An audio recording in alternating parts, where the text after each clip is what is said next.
My name is Dorothy Williams, and I've been working as a housekeeper for the Henderson family for 3 years now. Living in Minneapolis, Minnesota, the winters are brutal, but this December night felt different, colder, more unforgiving. Snow was falling heavily outside the grand windows of their mansion in the upscale Edina neighborhood, while I scrubbed the marble floors that seemed to stretch endlessly through their 8,000-square-foot home. Mrs. Henderson's voice echoed from the living room where she was hosting her annual Christmas party. "Dorothy, make sure the champagne glasses are spotless before the Johnsons arrive," she called out, her tone sharp as always. I wiped my hands on my apron and hurried to the kitchen, where crystal glasses awaited my attention, each one worth more than what I made in a week. The Henderson kitchen was a marvel of modern luxury. Granite countertops imported from Italy, a 6-burner Viking stove, and a wine refrigerator stocked with bottles that cost more than my monthly rent. I had learned not to touch anything unnecessarily, not to leave fingerprints on surfaces that weren't meant for people like me to admire. Through the frosted windows, I could see the warm glow of the fireplace, reflecting off the faces of the Henderson family and their wealthy guests. Mr. Henderson, a successful investment banker, was telling jokes while their twin boys, Michael and James, played with expensive toys scattered across the Persian rug. The scene looked like something from a holiday magazine. Perfect, pristine, untouchable. Their Christmas tree stood 12 feet tall, decorated with ornaments that probably cost more than my daughter's entire wardrobe. My phone buzzed in my pocket. It was a text from my neighbor, Mrs. Garcia. "Dorothy, I haven't seen Emma come home from school. It's getting late and the storm is getting worse. The weather report says temperatures will drop to 15 degrees tonight." My heart skipped a beat. Emma, my 8-year-old daughter, should have been home hours ago. I glanced at the antique clock on the kitchen wall. 8:30 p.m. The school bus usually dropped her off at 3:45. Panic started to creep up my spine as I polished the last glass with shaking hands. I thought about Emma's morning routine, how she'd hugged me goodbye at 7 a.m., excited about the Christmas craft project they were making in art class. She had worn her favorite pink winter coat, the one I'd saved for 3 months to buy her, and her purple mittens with the unicorn pattern. Mrs. Henderson appeared in the doorway, wearing a designer red dress that probably cost more than my monthly rent, her blonde hair perfectly styled, diamonds sparkling at her throat. Behind her, I could hear the murmur of sophisticated conversation, the clink of expensive silverware against fine china. "Dorothy, what's taking so long? Our guests are waiting for their champagne. The Johnsons just arrived, and they're very important clients."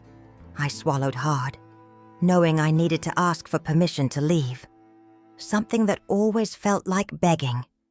In this house.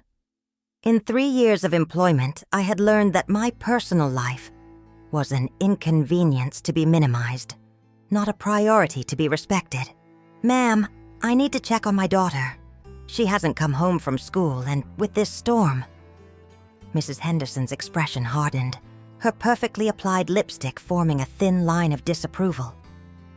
"Dorothy, we discussed this when I hired you. Tonight is important for my husband's business. The Johnsons are considering a major investment with Richard's firm. You can't just leave in the middle of my party. I'm sure your daughter is fine. Children are resilient. She's probably playing at a friend's house and lost track of time." But as I looked out at the blizzard intensifying outside, watching snow pile against the windows while the wind howled like a living thing, I knew something was terribly wrong. Emma was a responsible child who always called if she was going to be late. She knew I worried, knew that as a single mother working long hours, I needed to know where she was every moment. "Hey everyone, before we continue with Dorothy's story, I'd love to know. Where are you watching this from? Drop a comment and let me know your city or country. Also, if you're enjoying this story, please hit that like button and subscribe for more incredible tales. Now let's see what happens when Dorothy discovers the truth about her missing daughter. I stood there in the Hendersons' pristine kitchen, my hands trembling as I held the crystal glass that cost more than Emma's school supplies for an entire year. The laughter from the living room felt like mockery as my mind raced with possibilities of where Emma could be. Mrs. Henderson's cold stare made it clear that my daughter's safety meant nothing compared to her social obligations and her husband's business deals. The kitchen around me represented everything I could never afford. Wolf appliances, custom cabinetry, a marble island where I prepared meals I could never afford to serve my own family. I had spent countless hours in this space, cooking elaborate dinners for the Henderson family, while wondering if Emma had eaten the simple sandwich I'd packed for her lunch. "Please, Mrs. Henderson," I pleaded, my voice barely above a whisper, trying not to disturb the elegant atmosphere of her party. "The temperature outside is dropping below zero. If Emma is lost in this storm, she could—" She cut me off with a wave of her manicured hand, the gesture dismissive and cruel. "Dorothy, you're being dramatic. Children play in the snow all the time. Look at Michael and James. They built a snowman just this afternoon and came in rosy-cheeked and laughing.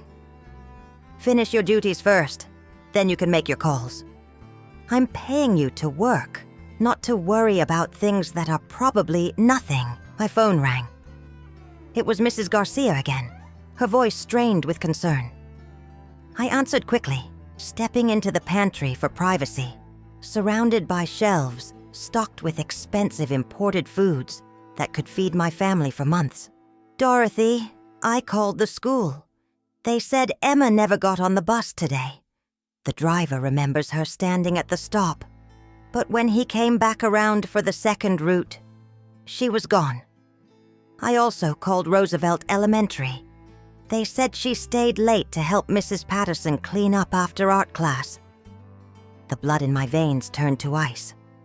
My little girl was out there somewhere in this blizzard, and she had been missing for over 4 hours. In Minnesota winters, people died from exposure in far less time than that. I thought about Emma's pink coat, warm but not designed for extended exposure to sub-zero temperatures. I walked back to Mrs. Henderson, who was now arranging hors d'oeuvres on silver platters worth more than my car. The smell of expensive caviar and imported cheeses filled the air, a stark contrast to the simple meals Emma and I shared at our small kitchen table. "Ma'am, my daughter never made it home from school. She's been missing for hours in this storm. I'm leaving to find her." Her face flushed with anger, a ugly transformation of her carefully composed features. "If you leave now, Dorothy, don't bother coming back. I have 12 guests arriving in the next hour, including the mayor and several city council members. I will not have my evening ruined by your personal problems. Do you understand what this party means for Richard's career, for our family's reputation?" For a moment, I stood frozen, weighing the impossible choice before me. This job was everything. To me, it paid for our cramped one-bedroom apartment in North Minneapolis, Emma's school supplies, her winter coat, the generic cereal and discount groceries that kept us fed. Losing it would mean losing everything. The Hendersons paid me $15 an hour for work that consumed 60 hours of my week, with no benefits, no sick days, no vacation time. But as I thought about Emma's bright smile when I dropped her off at school that morning, her excitement about the Christmas play she was supposed to perform next week, her trust that Mommy would always keep her safe, the choice became crystal clear. Some things mattered more than money, more than security, more than the fear of being unemployed and desperate. "Then I quit," I said, my voice stronger than I felt as I untied my apron and placed it on the marble counter. The white fabric looked small and insignificant against the expensive surface, but it represented 3 years of my life. 3 years of swallowing pride and enduring condescension for the sake of survival. Mrs. Henderson's mouth fell open in shock, her perfectly applied makeup unable to hide her astonishment. She wasn't used to being defied, especially not by her help. In her world, people like me were supposed to be grateful, compliant, disposable. "You'll regret this decision, Dorothy. No one in this neighborhood will hire you after I'm done. I'll make sure every family in Edina knows exactly what kind of unreliable employee you are." I grabbed my coat from the closet near the servants' entrance and headed for the door, my heart pounding with both fear and determination. As I stepped into the howling wind and knee-deep snow, I could hear the warm laughter and clinking glasses behind me, a stark contrast to the nightmare I was about to face. The last sound I heard was Mrs. Henderson's voice, sharp and angry, explaining to her guests that the help these days simply has no sense of responsibility. The moment I stepped outside the Henderson mansion, the wind hit me like a physical blow, stealing my breath and stinging my face with ice crystals. Snow stung my cheeks as I stumbled through their perfectly manicured driveway, now buried under 2 feet of white powder that crunched beneath my feet. The temperature had dropped even further since I'd been inside, and my breath formed clouds in the frigid air. My old Honda Civic sat covered in snow like a frozen sculpture, barely recognizable under the white blanket, with frozen fingers that could barely grip the plastic scraper. I brushed off the windshield enough to see through it, my movements frantic and desperate. The car looked pathetic next to the Hendersons' luxury vehicles, their BMW SUV and Mercedes sedan safely tucked away in their heated 3-car garage. The engine turned over reluctantly, coughing and sputtering in the cold, before finally starting with a rough idle. I had been praying for months that this car would keep running, unable to afford repairs, let alone a replacement. Now, as I pulled out onto the icy street, I prayed harder than I ever had that it would hold together long enough to find my daughter. I pulled out my phone and called Emma's school. Though I knew they'd be closed, the answering machine confirmed what Mrs. Garcia had told me. Emma had been marked absent from the afternoon bus. Principal Morrison's recorded voice seemed to mock me through the phone. "If this is an emergency, please contact 911. But where could an 8-year-old girl go in weather like this? What kind of emergency response would take a missing black child seriously in a city where assumptions were made before questions were asked? I drove slowly through the empty streets of Edina, my headlights cutting through the swirling snow like weak flashlights in a cave. The wealthy neighborhood looked like a winter wonderland, with every house decorated for Christmas. Warm lights glowing in windows, expensive cars safely tucked in garages. But all I could think about was Emma, somewhere out there in this frozen hell, scared and cold and alone. Each house I passed represented a life of comfort and security that Emma and I could never afford. These families had heated garages, backup, generators, 4-wheel drive vehicles, and the luxury of staying indoors during dangerous weather. They had babysitters and nannies, family members to call in emergencies, safety nets that people like me could only dream of. My phone rang. It was my sister Denise calling from Detroit, her voice crackling through the poor connection. "Dorothy, I saw the weather report from Minneapolis on the news. Are you and Emma okay? They're saying it's the worst storm in 20 years. I could barely speak through my tears, the words catching in my throat like broken glass. "Denise, Emma's missing. She never came home from school, and I just quit my job to look for her. Mrs. Henderson wouldn't let me leave, said my daughter didn't matter as much as her dinner party. Denise's sharp intake of breath was audible even through the storm static. What? Dorothy, call the police right now. This is insane. I had already thought about it, but something held me back. A lifetime of experiences that taught me that calling the police didn't always mean getting help. Too many times I'd seen situations escalate rather than improve when officers arrived, especially in neighborhoods where I clearly didn't belong. Too many stories of black mothers being blamed for their children's misfortunes, of investigations that focused more on judging parenting than finding solutions. But this was different. This was Emma. I pulled over in a parking lot next to a closed coffee shop, my hands shaking as I dialed 911. The dispatcher sounded tired and overwhelmed as I explained the situation, competing voices and radio chatter in the background. Ma'am, we have over 50 emergency calls due to the storm.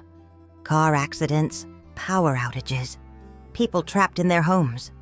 We'll send an officer as soon as possible, but it might be several hours. In the meantime, I suggest you check with friends and neighbors. Several hours. Emma could freeze to death in several hours. I hung up the phone and sat in my running car, feeling more alone and desperate than I ever had in my life.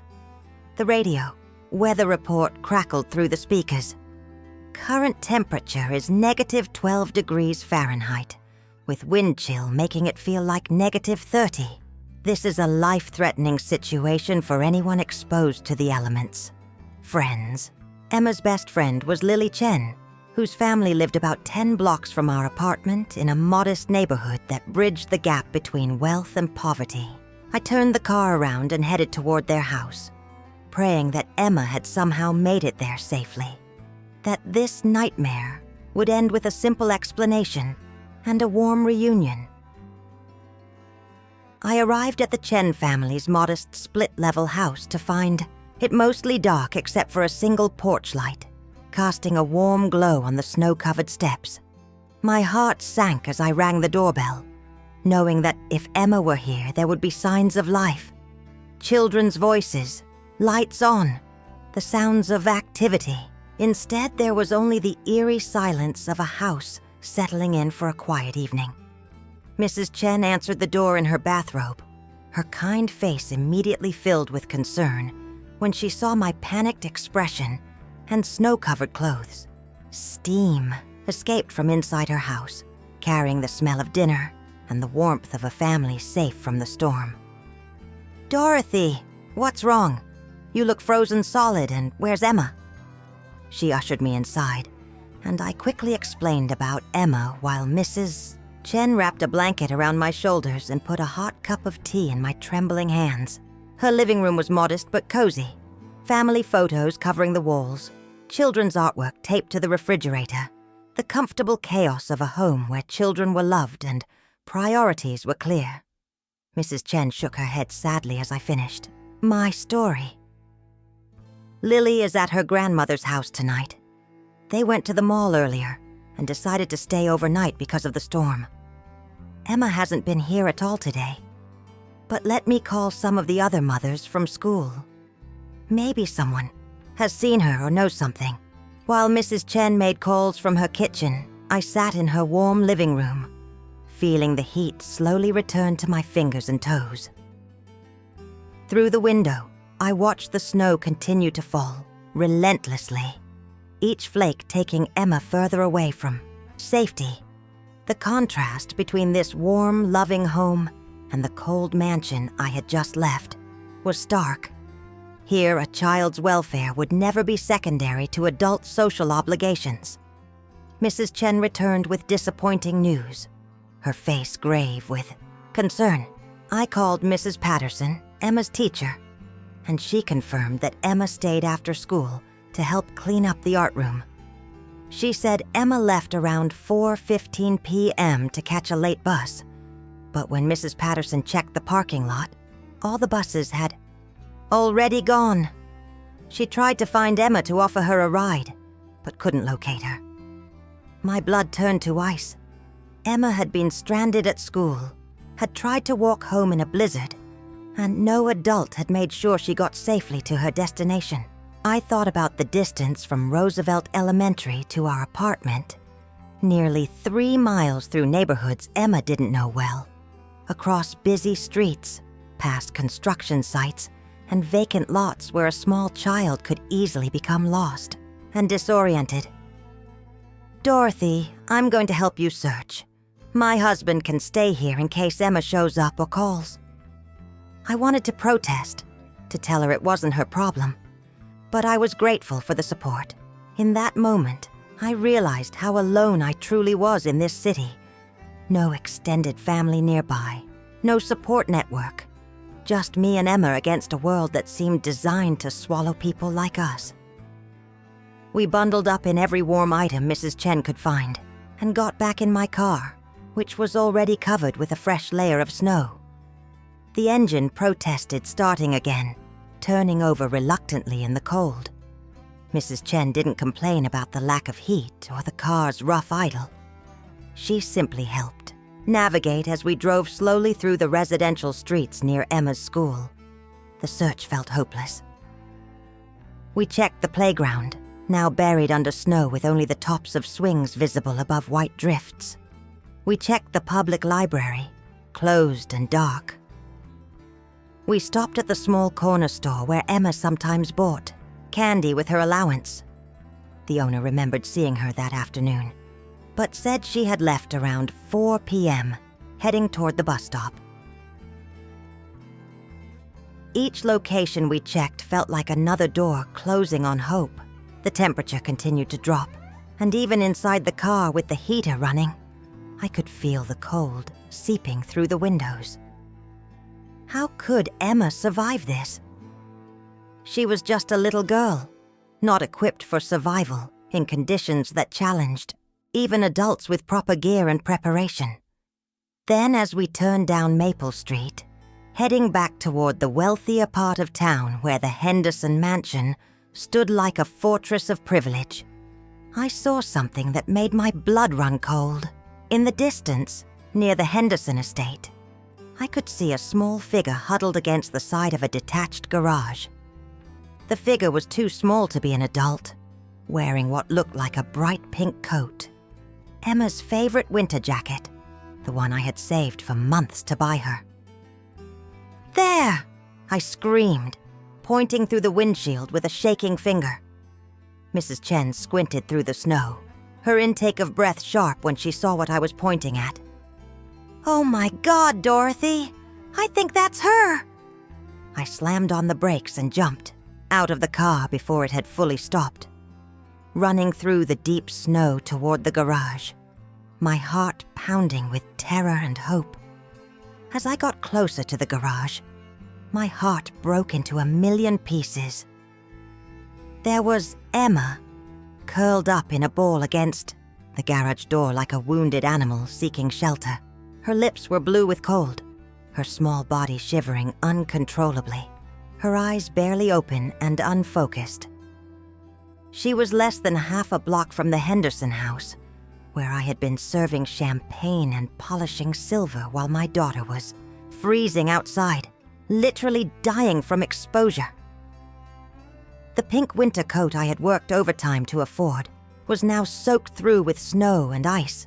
Her purple mittens were gone, lost somewhere in her desperate journey, and her small hands were white and waxy looking. Her breathing was shallow and labored, each exhale creating a small puff of vapor that seemed weaker than the last. "Emma! Baby!" I cried, scooping her into my arms. She was barely conscious, mumbling incoherently about being cold and lost, her skin ice cold to the touch even through her wet clothes. Her small body felt frighteningly light, as if the cold had stolen not just her warmth, but her very substance. Mrs. Chen appeared beside me, already dialing 911 for an ambulance, her voice urgent as she gave our location to the dispatcher. "My daughter Emma, she's 8 years old. We found her outside in the snow." I said to the 911 operator when Mrs. Chen handed me the phone. "She's been out here for hours. Her temperature is so low. Please hurry." The operator assured me an ambulance was on the way, but every second felt like an eternity as I held Emma close to my body, trying to share whatever warmth I had left. The ambulance ride felt like an eternity of medical equipment, beeping, and paramedics working frantically to save my daughter. Emma lay on the stretcher, wrapped in warming blankets while paramedics worked to raise her body temperature, gradually. Her breathing was shallow, and she drifted in and out of consciousness, occasionally mumbling my name or asking about being cold. "She's showing signs of moderate hypothermia," the lead paramedic, a middle-aged woman with kind eyes, explained as we rushed through the snowy streets toward Children's Hospital. "Her core temperature is dangerously low, 84 degrees, but we caught it in time. Kids are resilient, and we're warming her slowly to avoid shock to her system." I wanted to believe her, but seeing my daughter so still and pale terrified me beyond words. Emma's normally bright brown eyes were dull and unfocused, her usually animated face slack and unresponsive. I held her small hand, whispering prayers and promises that everything would be okay, that Mommy was here now and would never let anything happen to her again. At the hospital, a team of doctors and nurses immediately took Emma into the emergency room, wheeling her away from me on a gurney. While barking medical terms I didn't understand, I was left standing in the hallway, still wearing my work clothes from the Henderson house, my shoes soaked through with snow, feeling completely helpless and alone. The emergency waiting room was harsh and fluorescent lit, filled with people dealing with storm-related injuries and accidents. I sat in an uncomfortable plastic chair, watching other families comfort each other, wishing I had someone to lean on. Mrs. Chen had followed the ambulance and now sat beside me in the waiting room, offering silent support and occasional updates when she spoke to her husband on the phone. Dr. Martinez, a kind-looking Latina woman in her 40s with tired eyes that had clearly seen too many emergencies that night, finally emerged from Emma's room after what felt like hours. "Ms. Williams, your daughter's going to be okay. We're warming her gradually with heated blankets and warm IV fluids. Her core temperature is slowly rising, and her vital signs are stabilizing. She's awake now and asking for you." Relief flooded through me like a physical force, making my knees weak as I followed her into the room. Emma looked so small in the hospital bed, dwarfed by medical equipment and monitors, connected to warming devices that hummed quietly in the sterile room. But her eyes were open and alert, and when she saw me, she started to cry. The most beautiful sound I had ever heard. "Mommy, I was so scared. I got lost in the snow and it was so cold. I thought I was going to die out there," she whispered as I gathered her in my arms, careful not to disturb the medical equipment but desperate to hold her close. If you're enjoying Dorothy and Emma's journey, please hit that subscribe button and give this video a thumbs up. Your support means everything to us, and it helps stories like this reach people who need to hear them. Now, let's see how Dorothy fights back against the injustice her family has faced. Emma spent 2 days in the hospital for observation, and during that time I had plenty of opportunity to think about what had happened and how close I had come to losing the most important person in my world. The pediatric ward became our temporary home, with its cheerful wall murals and child-friendly decorations that couldn't quite hide the serious medical equipment and the constant reminders of how fragile life could be. The social worker assigned to our case, Ms. Rodriguez, was a thoughtful woman in her 30s with kind eyes and a gentle manner that put both Emma and me at ease. She was thorough but compassionate in her questions, clearly understanding that this wasn't a case of neglect, but rather a complex situation involving economic necessity and employer exploitation. Ms. Williams, I need to understand the circumstances that led to Emma being alone during the storm, she said, settling into the chair beside Emma's bed with a notepad and a concerned expression. Were you able to leave work when you learned your daughter was missing? What was your employer's response to your request for emergency leave? I explained the entire situation. How Mrs. Henderson had refused to let me leave. How she had threatened my job if I prioritized Emma's safety over her dinner party. How she had dismissed my concerns about my daughter's welfare as dramatics. Ms. Rodriguez's expression grew increasingly serious as she took detailed notes, occasionally asking for clarification or specific quotes. Ms. Williams, this raises some very concerning questions about workplace rights and child welfare. You shouldn't have been put in a position where you had to choose between your job and your daughter's safety. What your employer did may constitute a violation of labor laws and basic human decency. On Emma's second day in the hospital, while she was sleeping peacefully for the first time since the incident, I received an unexpected visitor. Mrs. Chen appeared in the doorway with a man I didn't recognize. A tall, well-dressed black man in his 50s wearing an expensive suit and carrying himself with the confident bearing of someone used to fighting battles in courtrooms. Dorothy, this is my brother-in-law, Marcus Chen, Mrs. Chen said, making introductions. He's a civil rights attorney here in Minneapolis, and when I told him about your situation, he insisted on meeting with you. Marcus, this is Dorothy Williams, and this is Emma. Marcus approached Emma's bedside with the gentle manner of someone experienced in dealing with children who had been through trauma.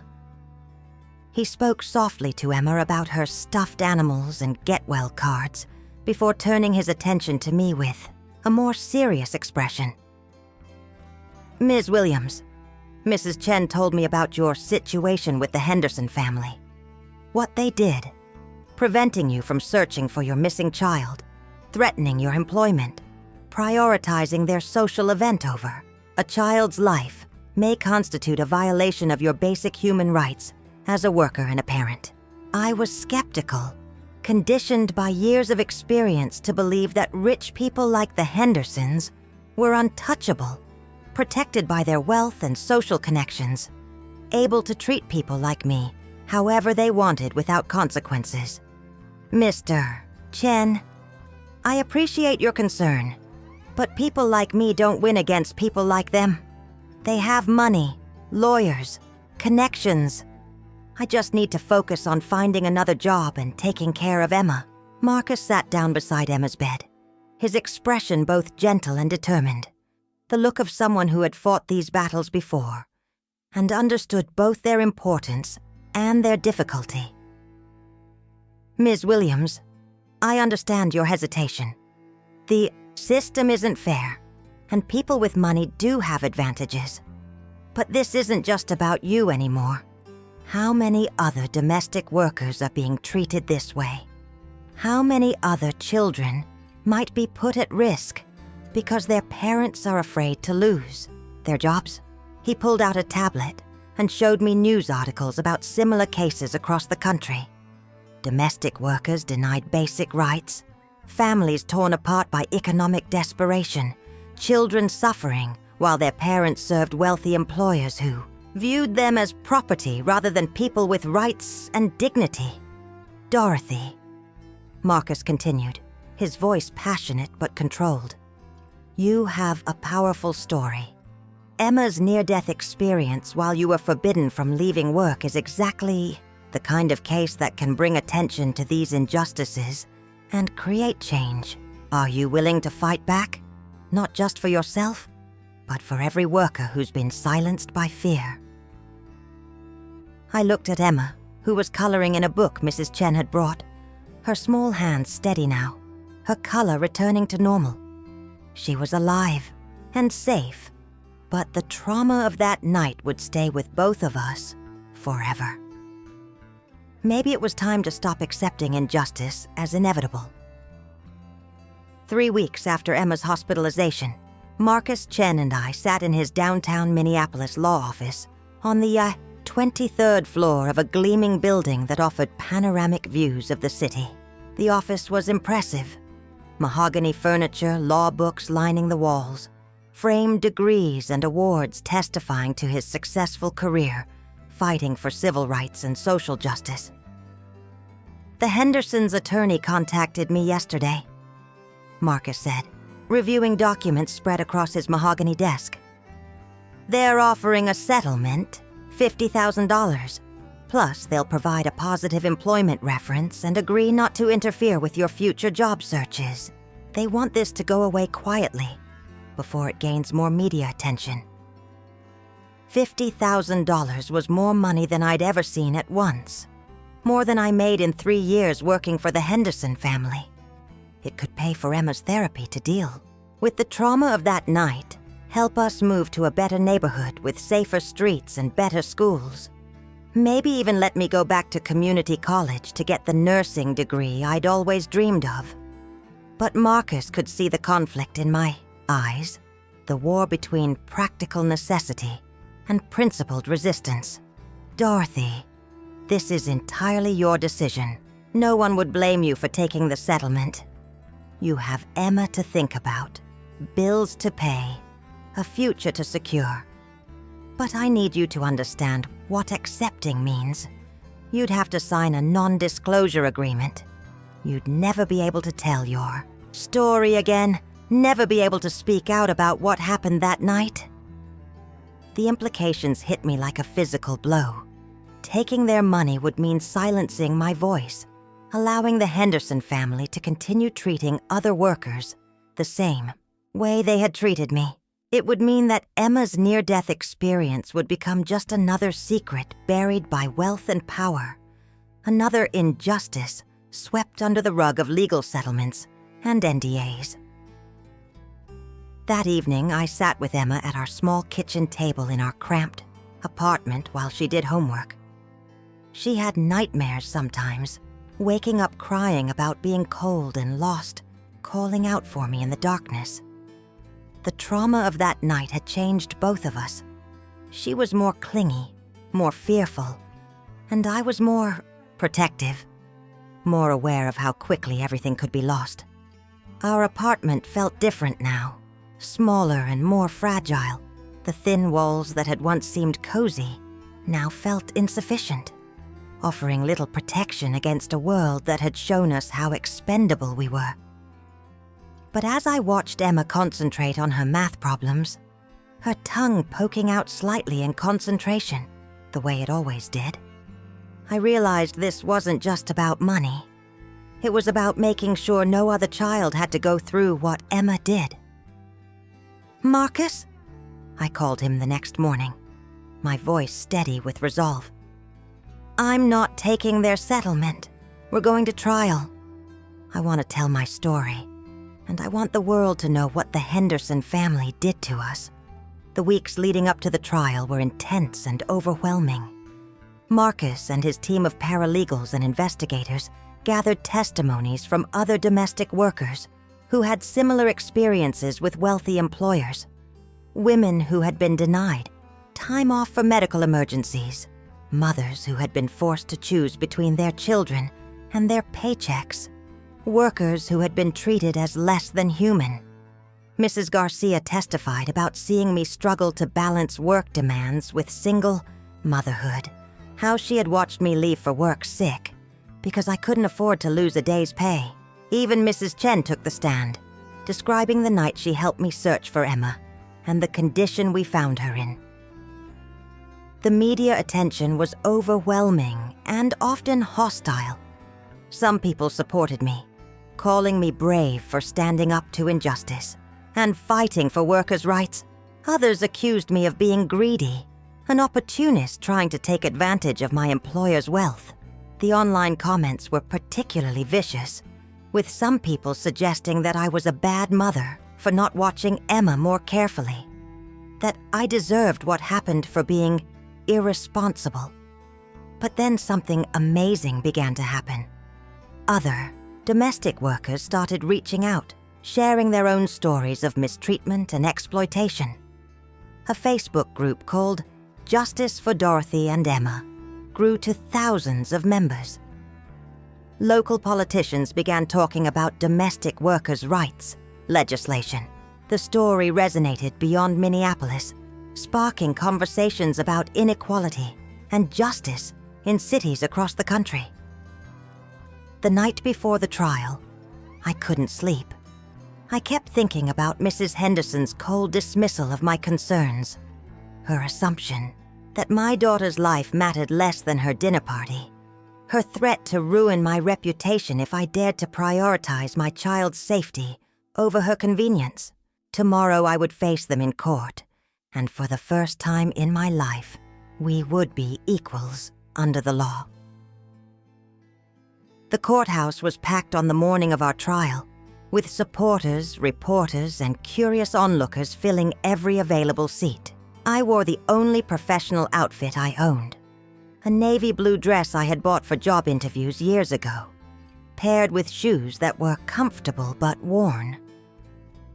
Emma sat in the front row with Mrs. Chen and her daughter Lily, who had insisted on coming to support us despite missing school. My hands shook as I watched the Henderson family enter with their team of expensive lawyers, their confident bearing suggesting they expected to win easily. Mrs. Henderson looked different in court than she had in her mansion.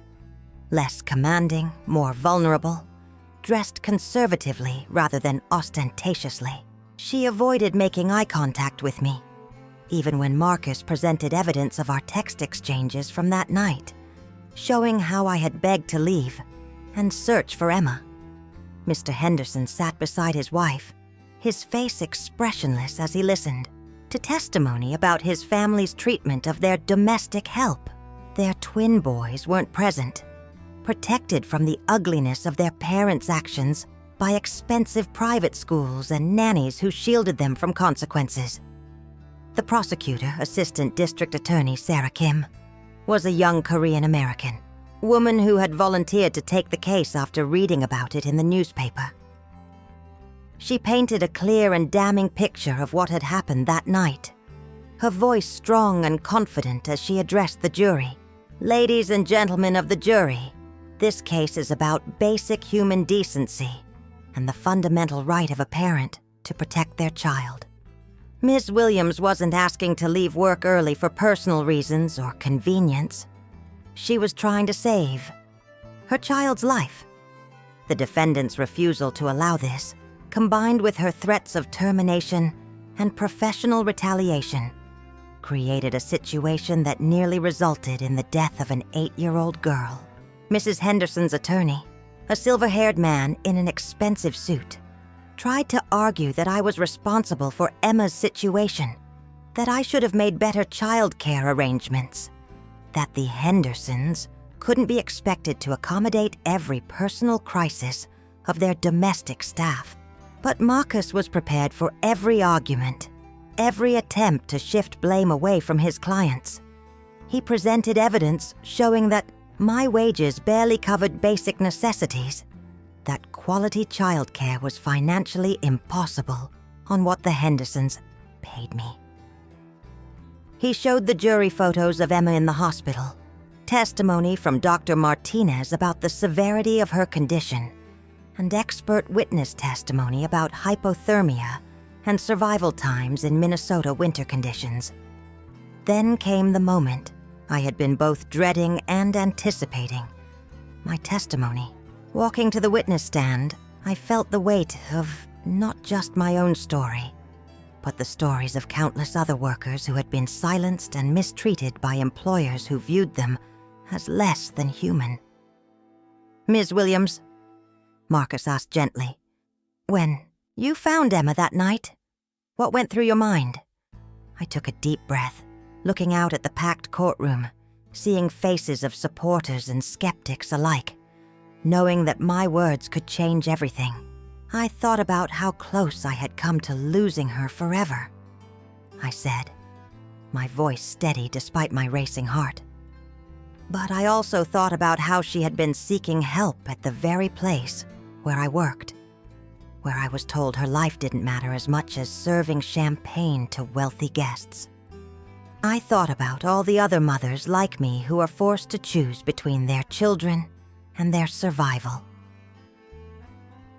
The defense cross-examination was brutal, designed to make me appear irresponsible and unreliable.